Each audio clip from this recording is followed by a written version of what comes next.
Hello everyone, आज के इस लेक्चर में हम करने वाले हैं शेड्यूलिंग एल्गोरिथम। पिछली बार मैंने आपको करवाया था first come first serve, shortage of first and priority scheduling. आज हम करने वाले हैं दो और शेड्यूलिंग एल्गोरिथम। फर्स्ट आपके पास राउंड रॉबिन शेड्यूलिंग और मल्टी लेवल क्यू शेड्यूलिंग।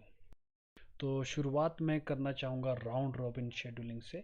अगर आपको नहीं पता राउंड रॉबिन क्या होता है, राउंड रॉबिन एक झूला होता है जो गोल गोल घूमता है। तो राउंड रॉबिन की तरह हम क्या करते हैं, हर प्रोसेस को थोड़ी थोड़ी देर के लिए चलाते हैं, जिसको हम कहते हैं टाइम क्वांटम। टाइम क्वांटम का मतलब है थोड़ा सा टाइम, जिस टाइम के लिए सीपीयू जो है हर प्रोसेस को चलाएगा, और फिर वो दूसरी प्रोसेस को स्विच करता है और उतनी देर के लिए दूसरी प्रोसेस को भी चलाता है।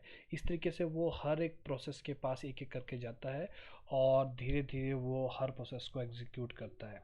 आप देखोगे कि ये जो टाइम क्वांटम है बड़ा इंपॉर्टेंट हो जाता है, क्योंकि अगर आप बहुत ही छोटा टाइम क्वांटम ले लोगे तो आपका जो सीपीयू है वो स्विचिंग में ज़्यादा टाइम वेस्ट करेगा रादर देन कि वो प्रोसेसेस को एग्जीक्यूट कर रहा है। तो एग्जांपल के लिए जैसे मान लेते हैं आपके पास चार प्रोसेसेस हैं, P1 P2 P3 P4, और ये इनकी सीपीयू बस टाइमिंग है 8461, और मान लेते हैं कि टाइम क्वांटम जो है वो है 2 यूनिट। तो इसका बोलने का मतलब है कि हर प्रोसेस को दो दो यूनिट के लिए चलाया जाएगा। तो कैसे ये वाली शेड्यूलिंग की जाएगी, फर्स्ट में सबसे पहले P1 प्रोसेस को 2 यूनिट के लिए चलाया जाएगा, फिर आपका सीपीयू जो दूसरी प्रोसेस पे स्विच करेगा उसको 2 सेकंड के लिए चलाएगा, फिर तीसरी प्रोसेस को 2 सेकंड के लिए चलाएगा, और चौथी प्रोसेस, क्योंकि चौथी प्रोसेस का जो टाइम है वो सिर्फ 1 यूनिट है, तो उसको 1 यूनिट में चला के कंप्लीट कर देगा। नेक्स्ट टाइम आपका फिर से राउंड रॉबिन यानी कि दोबारा से आपका शुरू किया जाएगा, 2 सेकेंड, 2 सेकेंड इस तरीके से चलाया जाएगा, और फिर उसके बाद फिर से 2 सेकेंड 2 सेकेंड करके, और लास्ट में जब तक आपकी सारी प्रोसेस कंप्लीट नहीं होती, इस तरीके से शेड्यूलिंग की जाएगी। तो अगर आप इसका प्रोग्रेस चार्ट देखेंगे तो प्रोग्रेस चार्ट कुछ इस तरीके से दिखेगा। तो ये 2 सेकेंड के लिए, उसके बाद फिर 2 सेकेंड, फिर 2 सेकेंड, और लास्ट वाली प्रोसेस जो 1 सेकेंड में कंप्लीट हो जाएगी। उसके बाद 2 सेकेंड, 2 सेकेंड, 2 सेकेंड, इस तरीके से ये वाली प्रोसेस कंप्लीट हो जाएगी। फिर P1 2 सेकेंड, फिर तीसरी प्रोसेस कंप्लीट हो जाएगी, और लास्ट में आपकी P1 कंप्लीट हो जाएगी। तो इस तरीके से आप इस प्रोग्रेस चार्ट में से आप क्या कर सकते हैं, आप देख सकते हैं कि हर प्रोसेस का जो वेटिंग टाइम है वो कितना है। इस वेटिंग टाइम को आप ऐड कर लीजिए और फिर आप कैलकुलेट कर सकते हैं एवरेज वेटिंग टाइम, जो कि इन सबको ऐड करके आपने सिर्फ एवरेज निकालना है। दूसरा एग्जांपल आपके पास है, मान लेते हैं कि हर प्रोसेस जो है एक साथ पास क्यू में नहीं थी, बल्कि थोड़ी थोड़ी देर के बाद वो ऐड की गई थी। तो ये चीज़ कैसे की जाती है, मान लेते हैं कि P3 जो है 1 सेकेंड बाद आई थी, और P4 जो है 2 सेकेंड के बाद आई थी। कोई नहीं है, बिल्कुल वही प्रोसीजर है। फ़र्क सब इतना है कि आपकी जो प्रोसेसेस हैं वो लेट आई हुई है, हर प्रोसेस को फिर से 2-2 सेकेंड चलने का मौका मिलने वाला है। तो आप देखोगे इस केस में भी बिल्कुल वैसा ही आपके पास शेड्यूलिंग बनेगी, वैसे ही आपके पास वेटिंग टाइम आएगा। फ़र्क सिर्फ इतना है कि जो प्रोसेस लेट आई है उस प्रोसेस को आपने एडजस्ट करना है, उसका वेटिंग टाइम लेट आई थी। तो उस केस में आप एवरेज टाइम कैलकुलेट करोगे तो वो एवरेज टाइम आपका आ जाएगा जब आप उसको एडजस्ट कर लोगे। Problems with round robin scheduling, सबसे इम्पॉर्टेंट जो प्रॉब्लम राउंड रॉबिन शेड्यूलिंग की है वो है कि जब आप एक प्रोसेस से दूसरी प्रोसेस में स्विच करते हो, ये जो स्विचिंग है ये आपके टाइम कंज्यूमिंग रहती है। तो हम स्विचिंग को कॉन्टेक्स्ट स्विचिंग भी बोलते हैं, ठीक है।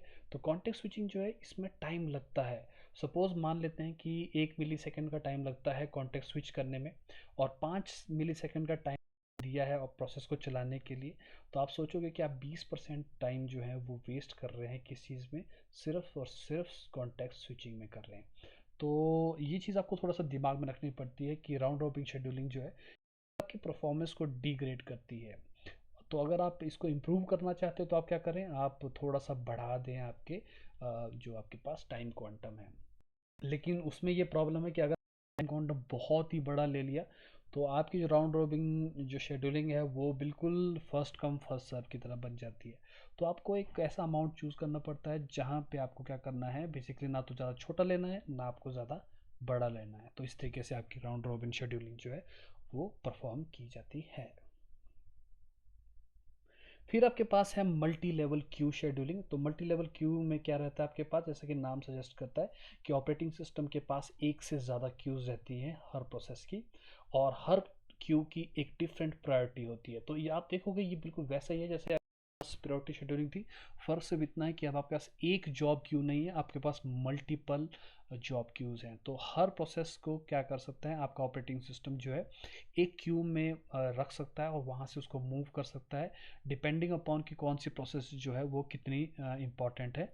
और हर जो आपके पास क्यू है उसमें आपका ऑपरेटिंग सिस्टम जो है कोई सा भी एल्गोरिदम लगा सकता है, चाहे वो राउंड रॉबिन हो, चाहे शॉर्टेज जॉब हो, डिफरेंट डिफरेंट क्यूज़ में। तो इस तरीके से आप सोच सकते हो कि आपके जैसे इस केस में आपके पास 5 क्यूज़ बताई गई हैं, तो 5 डिफरेंट डिफरेंट क्यूज़ हैं। सबसे लोएस्ट में आपके पास लोएस्ट प्रायोरिटी की जॉब्स हैं और सबसे टॉप पे आपके पास हाईएस्ट प्रायोरिटी की जॉब्स हैं। तो जो सिस्टम प्रोसेसेस हैं आप उनको सबसे हाईएस्ट प्रायोरिटी पर रख सकते हो, इंटरएक्टिव प्रोसेसेस को उससे लोएस्ट प्रायोरिटी पर रख सकते हो, एडिटिंग प्रोसेस को आप उससे लोअर में रख सकते हो, बैच प्रोसेसिंग को या बैकग्राउंड प्रोसेसेस को आप उससे लोअर प्रोसेस में रख सकते हो, एंड सो ऑन। तो ये आपको जो क्यू है ये आपको कैसे फ्लेक्सिबिलिटी प्रोवाइड करती है कि आप सिस्टम प्रोसेस को हायर प्रायोरिटी वाली क्यू में रख सकते हो और इस क्यू पे आप डिफरेंट एल्गोरिदम लगा सकते हो। सपोज आप इस वाले क्यू पे शॉर्टेज जॉब फर्स्ट लगा सकते हो, नीचे वाली पे आप राउंड रॉबिन लगा सकते हो। तो ये आपको वो फ्लेक्सिबिलिटी प्रोवाइड करती है जहाँ पे आपकी प्रोसेसेस जो है इन मल्टीपल क्यूज़ में एग्जिस्ट है और ऑपरेटिंग सिस्टम चाहे तो उनको वो स्विच कर सकता है एक क्यू से दूसरी क्यूज़ में। सिस्टम को हम मल्टी लेवल फीडबैक क्यू बोलते हैं, जिसमें आपकी प्रोसेस जो है फीडबैक देती है ऑपरेटिंग सिस्टम को कि अब जो मेरी प्रोसेस है अब वो बैकग्राउंड में जाने वाली है। तो फिर आपका ऑपरेटिंग सिस्टम जो है किसी सिस्टम प्रोसेस को क्या कर सकता है, एक बैकग्राउंड प्रोसेस वाली क्यू में डाल सकता है। तो इस तरीके से आपकी जो शेड्यूलिंग है वो की जाती है। जनरली क्या है कि ये थोड़ा सा बड़ा प्रॉब्लमेटिक होता है मल्टी लेवल क्यूज़ के लिए कि किस प्रोसेस को किस वाली क्यू में डाला जाए। अ, आपकी आपकी जो प्रोसेस है वो शायद एक ऐसी क्यू में फंस सकती है जो कि बहुत लो प्रायोरिटी की हो, जबकि शायद इसको हाई प्रायोरिटी की ज़रूरत है। तो जनरली जैसे मैंने आपको बताया कि ऑपरेटिंग सिस्टम जो है फीडबैक लेता है आपके प्रोसेसेस से और फिर उनको मूव कर सकता है डिफरेंट डिफरेंट क्यूज़ में। तो मल्टी लेवल फीडबैक क्यू जैसे मैंने आपको बताया था बिल्कुल सेम स्कीम है, बस फ़र्क सिर्फ इतना है कि आपकी प्रोसेसेस जो हैं वो आपकी क्यूज़ में अप एंड डाउन मूव कर सकती हैं और जो फीडबैक है ये आपका operating system different different determine करता है। तो जनरली आप देखोगे कि इस तरह का इफ़ेक्ट जो है एग्जैक्टली राइट प्रोड्यूस करना शायद बहुत हार्ड होता है, लेकिन हमारे जो लेटेस्ट ऑपरेटिंग सिस्टम है वो इसी तरह का शेड्यूलिंग मैकेनिज्म जो है वो यूटिलाइज करते हैं।